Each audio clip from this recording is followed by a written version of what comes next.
Kalen, the architect of true despair, stood at the precipice of his newly forged reality. The obsidian sphere pulsed in his grasp, a universe of sorrow condensed into a tangible form. He felt the power, the absolute dominion over this nascent cosmos, a testament to his suffering. The lattice was broken, the old gods irrelevant. His reign was absolute, built on the very foundation of pain. But then, a flicker. Within the heart of his obsidian sphere, a symbol began to materialize, a twisted, corrupted echo of the lattice itself. How could this be? His creation, his ultimate freedom, was tainted by the very thing he had transcended. A chilling dissonance rippled through him, a primal fear he hadn't felt since his escape from the void. And then, from the swirling nebulae of his nascent universe, a sound unlike anything he had ever known erupted. Not the mournful cries of despair, not the silent void, but pure, unadulterated joy. It was alien, vibrant, and utterly defiant of his dominion. The sound washed over him, an affront to his carefully constructed empire of sorrow. The ancient entity's voice, once a booming pronouncement of his power, now trembled with an unfamiliar fear. The Genesis is incomplete. It whispered, a stark admission of his imperfect dominion. This was not the end of his reign, but a terrifying beginning. The joy was a challenge, a beacon of something that defied his very essence. What was this force that dared to bloom in the garden of his despair? Was his freedom merely another cage, crafted by hands far more ancient and terrifying than he imagined? The obsidian sphere, once a symbol of his ultimate power, now felt like a prison. He was the architect, yes, but of what? And who, or what, was the true master of this Genesis? The light of his nascent universe, once a warm embrace of his power, now felt like the glare of an interrogator's lamp.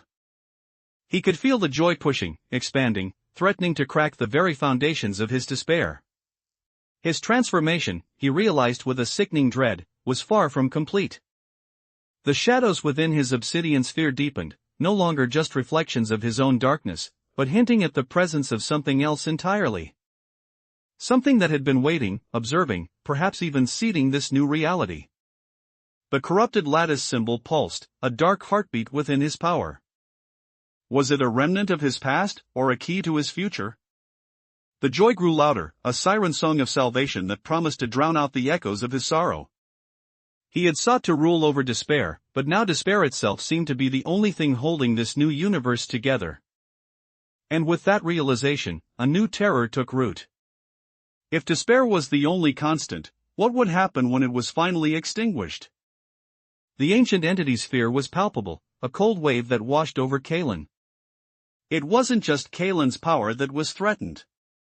It was the very fabric of this new existence. The joy was not just an anomaly, it was a fundamental flaw in his design. A design that was never truly his own. He looked into the heart of his obsidian sphere, and for the first time, he saw not the reflection of his power, but the reflection of a cosmic trap. The sound of joy intensified, no longer a distant echo, but a deafening roar.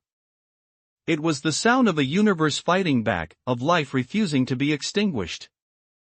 Kalen, the harbinger of despair, was about to face the ultimate horror, the dawn of hope.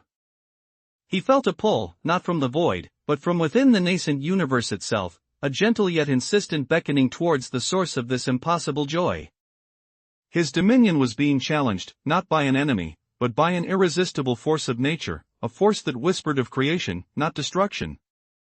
The corrupted lattice symbol glowed, and Kalen felt a surge of his old self, the self that had once known hope, a flicker in the overwhelming darkness. This wasn't the end he had planned. This was something far, far more. And as the joy reached its crescendo, Kalen saw it, a single, radiant point of light blooming in the furthest reaches of his nascent universe, a light that promised not an end, but a new beginning. A beginning he was not prepared for.